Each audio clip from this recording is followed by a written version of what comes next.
Hi everybody, and thank you for picking Kale-E. Today's video is going to be an update on my turmeric and what complications I have run into. Hey everybody, okay, so I'm just going to get into it. So the first complication I ran into was getting Melissa's turmeric in the container.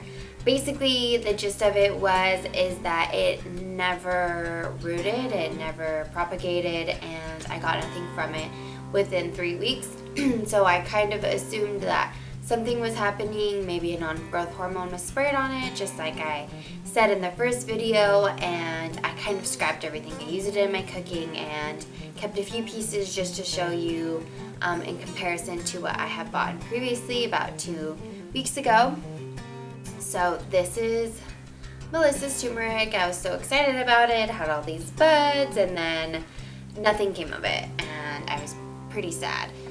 Compared to the turmeric I bought a week ago, these rhizomes are insane and beautiful and massive and picked right off the mother.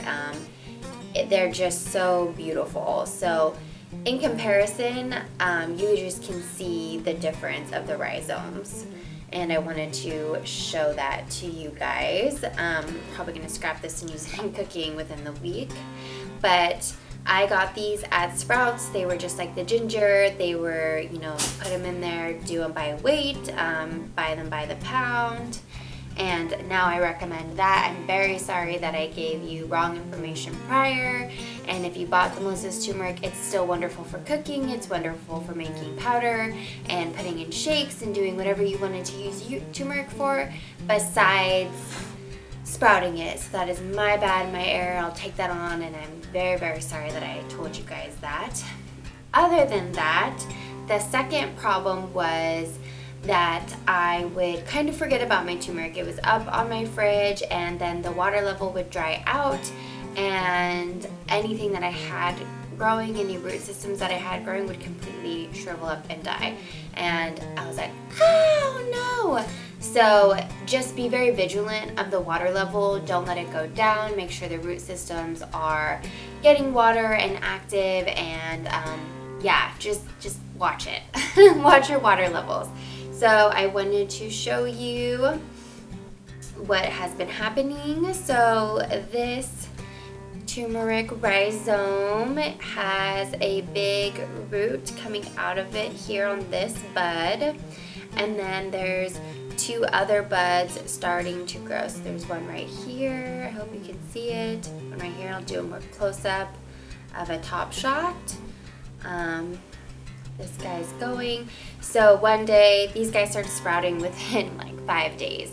That's just the difference between Melissa's 3 weeks, nothing, and then I get these guys and they start sprouting within 5 days. Crazy difference. Yeah, so I had these guys sprouting. I was so excited, and then I let the water level completely evaporate, and it dried up, and I was like, oh no, what did I do? But then the next day I refilled it with water, the root systems came back, everything was cool. So I mean, no harm, no foul. Hopefully I didn't shock the root systems too much. I might have, but live and you learn, right? And so these guys are also sprouting on here. There's a couple. Yeah, so that's the update. Alright, so these are the new guys I got. These are the old Melissas. Was so excited about them, and then nothing happened. So here are these big guys. Even the smaller parts of them are still bigger and thicker than the Melissas. And over here are the ones that are sprouting. So here we have this guy. Hopefully you can see it better. And then on the other side, that's a sprout right over there. And then that's a bud right over there that's coming up. So that's 3 on this. And then this one has 1 and 2. Nothing on the other side, just those 2. Put them in there. And yeah, that's about it. So this is the water level I have them at. Yeah,